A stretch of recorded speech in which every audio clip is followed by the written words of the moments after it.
Futures exclusive is Texas Senator Ted Cruz, a member of the Senate Foreign Relations Committee. Senator, thanks so much for being here this morning. Maria, good morning. Good to be with you. Well, there's a lot to talk about, Senator. Let's start with Iran, where dissent right now is being punished. I want to get your take on what President Trump should do regarding Iran.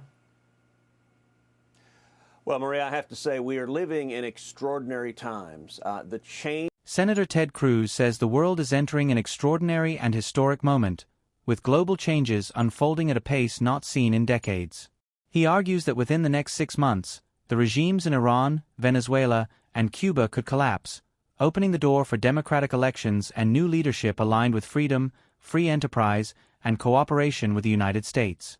Cruz compares the moment to the fall of the Berlin Wall, calling it one of the most pivotal periods that is occurring across the globe exceeds anything we have seen in decades. There is a very real possibility that in the next 6 months, the regimes in Iran, in Venezuela, and Cuba will all fall.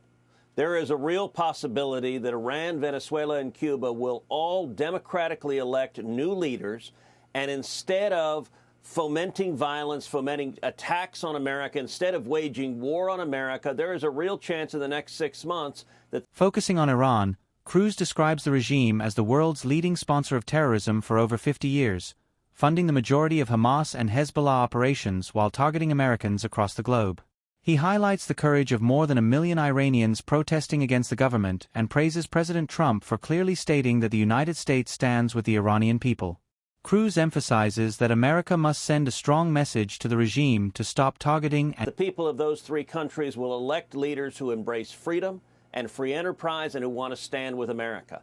And I got to say, if that happens, it is difficult to think of anything more consequential. You have to go back to the fall of the Berlin Wall and to America winning the Cold War without firing a shot to find a time as pivotal as where we are right now. If you look at Iran, Iran for 50 years has been the world's leading sponsor of terrorism. They have paid for and funded 90% of the funding of Hamas comes from Iran. 90% of the funding for Hezbollah comes from Iran. Iran funds terrorists all across the globe, including sending terrorists to, among other places, Venezuela, and targeting Americans. Right now, there are over 1 million Iranians that are showing unbelievable courage, standing up against this tyrannical regime. And I got to say, President Trump, I think, has been very strong in telling the regime, number one, we stand with the people. Do not target, do not murder the protesters. Telling the protesters, America stands with you. Cruz defends President Trump's decision to strike Iran's nuclear facilities, calling it the most important foreign policy decision of Trump's second term. He argues that allowing a theocratic dictatorship to obtain nuclear weapons would pose an unacceptable risk to American lives. Cruz contrasts this with the Obama administration's response to the 2009 Green Revolution, which he says failed to support the Iranian people and ultimately wasted a historic opportunity. And I got to say, just in the last 2 days, a really important step occurred where President Trump came out unequivocally and said, it is time for new leadership in Iran. Yes. It is time for the Ayatollah Khamenei, his religious dictatorship, to end. I think that's massively important. So what happens next? Because as you know, Senator, first the president said help is on the way and then pulled back a bit with this expectation that the killings have stopped. At that point, thousands of people had already been killed, and the people on the streets are hoping that the United States does something. Would you endorse that the U.S. goes in and takes action? Well, look, I think the U.S. should be taking every step possible to end this regime. The Ayatollah Khamenei hates America. He regularly leads massive mobs chanting death to America. In fact, every year in Iran, they celebrate as a holiday Death to America Day. It's the anniversary of the Iranian Revolution and taking over the U.S. Embassy in 1979. And so the reason that President Trump ordered a B-2 attack on Iran's nuclear facilities is he made the right decision as commander-in-chief, that if that theocratic dictator got nuclear weapons, the odds were unacceptable that he would use nuclear weapons to murder. Addressing the regime's crackdown on communication, Cruz explains that Iran is attempting to silence dissent by shutting down the internet, television, and outside information. He credits Elon Musk's decision to provide Starlink access to Iran as a transformational move that allows protesters to communicate with the outside world and share evidence of the regime's brutality. Cruz says this access is critical to supporting those resisting. Thousands or even millions of Americans. That was the single most important foreign policy decision the president has made this second term.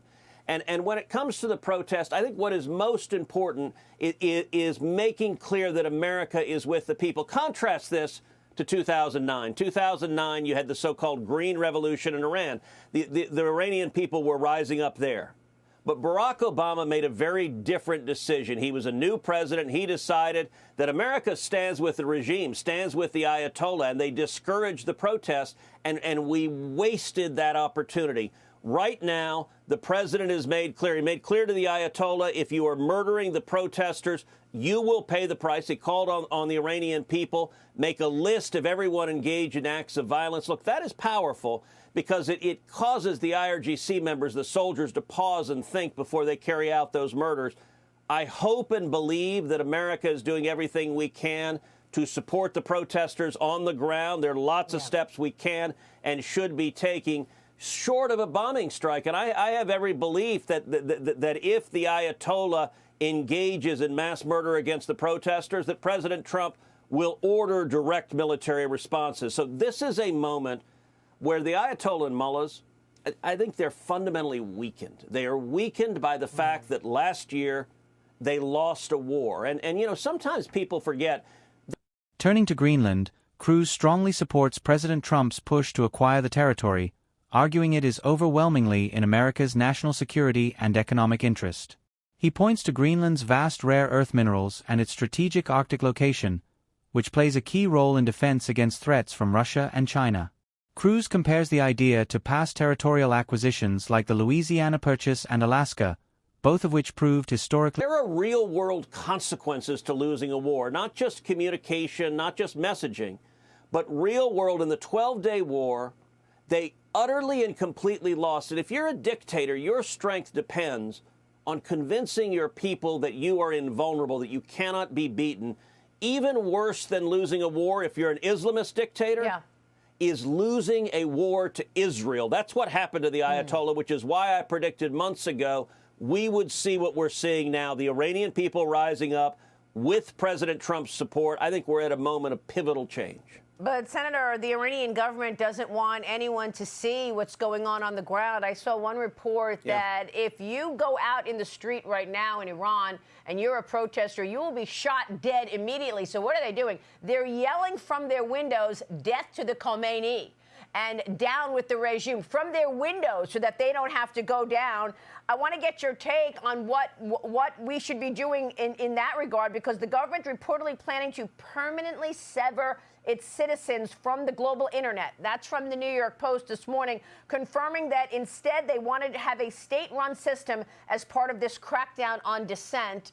And then there's Greenland. The president, with this bold idea, he is slapping tariffs on European nations right now, days before he's about to see many of them when he goes to Davos, Switzerland, for the World Economic Forum. Before he sees them, he's slapping tariffs on them until what he calls a complete acquisition. Cruz concludes by praising President Trump's America First approach, saying it prioritizes U.S. economic strength and national security in a rapidly changing world. He argues that Greenland's location is crucial for missile defense and Arctic security, and that bold decisions like these are necessary as global power dynamics shift. According to Cruz, this moment represents a defining test of leadership with long-term consequences for America's future.